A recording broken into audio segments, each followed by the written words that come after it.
राज ठाकरे सुपारी घेऊन बोलतात असा आरोप मनोज जरांगे पाटील यांनी केलाय। आरक्षणाची मागणी सोडून सर्व मागण्या मान्य झाल्या असा खोचक टोला राज ठाकरेंनी लगावलाय।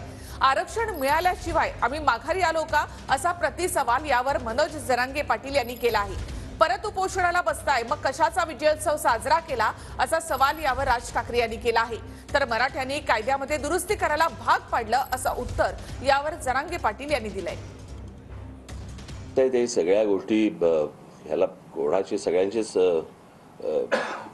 काय म्हणू आपण त्याला इंटरेस्ट आहेत आणि आतून वेगवेगळ्या लोकांचे पाठिंबे आहेत। तुम्हालाही माहिती आहे या सगळ्या गोष्टी काय आहेत, त्या बोलण्यातही काही पॉईंट नाही, कारण ती तुम्हाला काही उघड गोष्ट नाही आहे ती तशी, पण म्हटलं तर उघड गोष्ट आहे।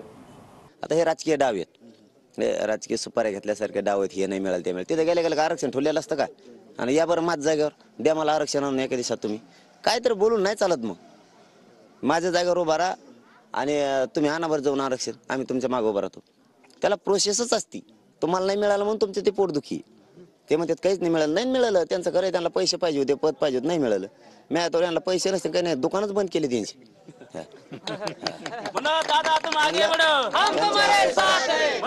सुपारी घेऊन बोलते सध्या, हे सत्ता कोणाच्या तरी सुपारी घेऊन बोलते सत्ताधाऱ्यांच्या कोणाच्या विरोधात, काय होणार नाही। मराठी एकीकडून येत आणि मी मराठीसाठी शेवटपर्यंत लढणार आहे। मला सांगा ना, त्या दिवशी मुख्यमंत्र्यांची भेट झाली आणि बाहेर पडले, विजयोत्सव साजरा झाला, काय विजय मिळाला? कोणता विजय एकदा कळू तर देत। जो मराठा बांधव भगिनी जे गेली असतील तिथे मोर्चाला, त्यांना कळलं का काही काय झालं नेमकं?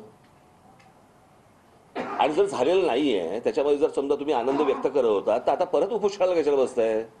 करतेत मराठा समाज अभ्यास म्हणा, ते केव्हापासून असं बोलायला लागले, ते चांगलं बोलत होते मराठ्याच्या बाजूने, हे खरं आहे का? पण ते असं बोलते ते, आणि ते मराठ्याच्या बाजूने बोलत होते, असलं का बोलायला लागले? ते काय जाऊन आले काय इकडून नाशिकून कधी? अशात ते नव्हते बोलत असं कधीच, ते चांगलं बोलत होते मराठ्यांच्या बाजूने कधी पण, आणि खरं बोलत होते ते, आणि त्यांच्याबद्दल आम्हाला अपेक्षा बी नाही। राज ठाकरे साहेबांना मानणारा एक मराठ्यात वर्ग आहे, राजसाहेब ठाकरे असं बोलतील हे मराठ्यांना अपेक्षा सुद्धा नाही।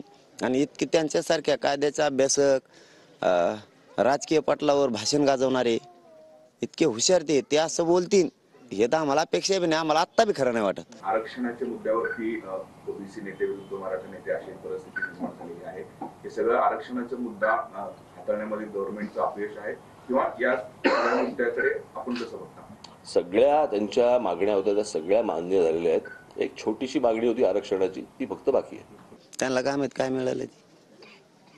मिळाल्याशिवाय माघारी येतील का? 2000 कायदे, 2001चा आणि 2000चा जो कायदा आहे तो ओबीसी आरक्षणासाठी, ओबीसीसाठी, त्या कायद्यात जर दुरुस्ती करायची असली तर राजपत्रित अधिसूचना काढावी लागते, त्याच्याशिवाय दुरुस्ती होत नाही। मग आता सगळे सोयरे त्याच्यात घालायचे, ते मिळालंय आम्हाला। कायदा दुरुस्ती करायला लावली आहे मराठ्याच्या पठ्ठ्यानं, हे मिळालंय, त्याला राजपत्रित अधिसूचना आधी काढायला लागते, मग त्याचं रूपांतर कायद्यात। कसा विधानसभा आहे का? नाही, मग अधिसूचनेशिवाय पर्यायच नाही कायदा दुरुस्ती करायला।